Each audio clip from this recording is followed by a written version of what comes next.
या देवी सर्वभूतेषु शक्तिरूपेण संस्थिता नमस्तस्यै नमस्तस्यै नमस्तस्यै नमो नमः।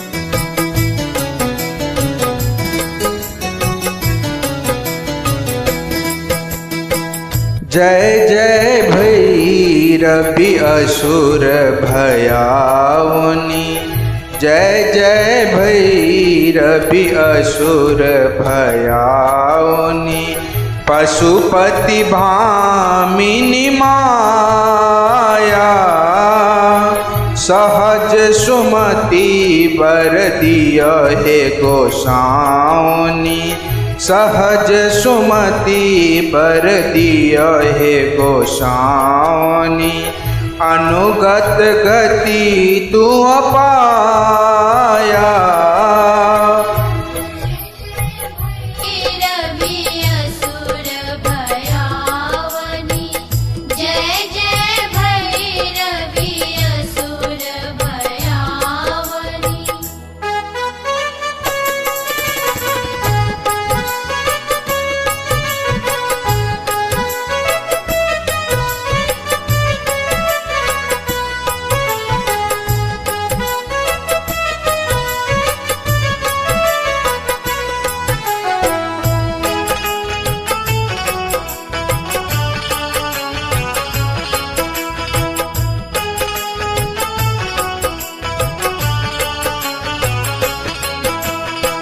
बासर रैन सबासन शोभित,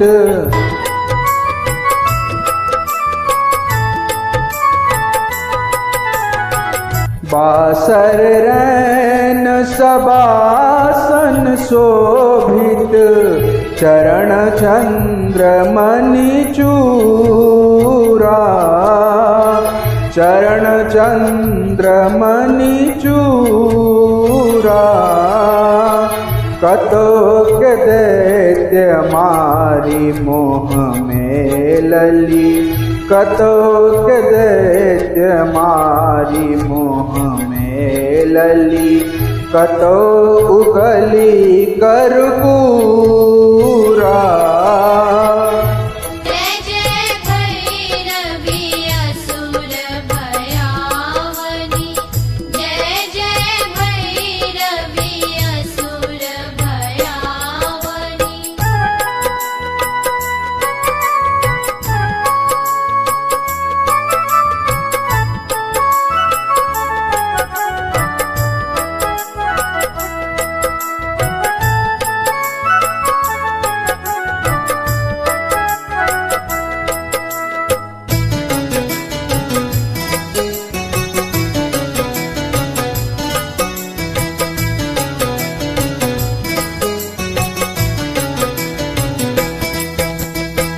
साबर बरन नयन अनुरंजित,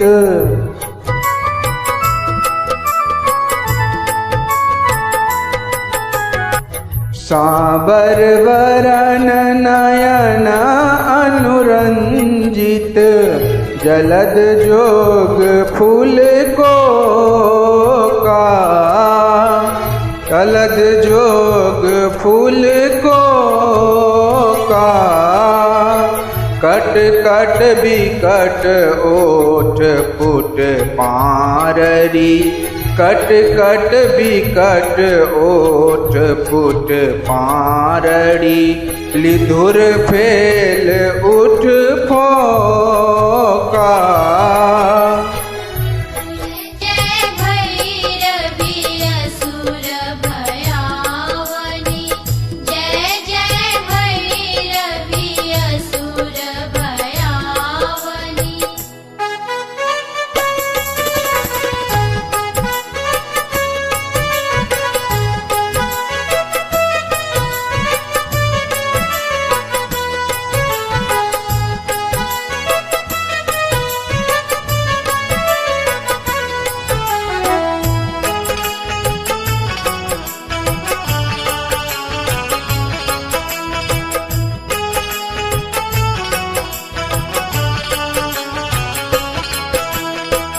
घन घन घनन घुघरू कत बाजे।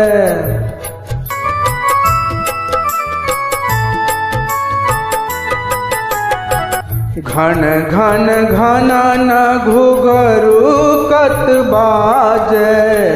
हन हन कर तू अकाता। हन हन कर तू अकाता। विद्यापति कभी तू अपद सेवक। विद्यापति कभी तू अपद सेवक। पुत्र बिसरु जनुमा।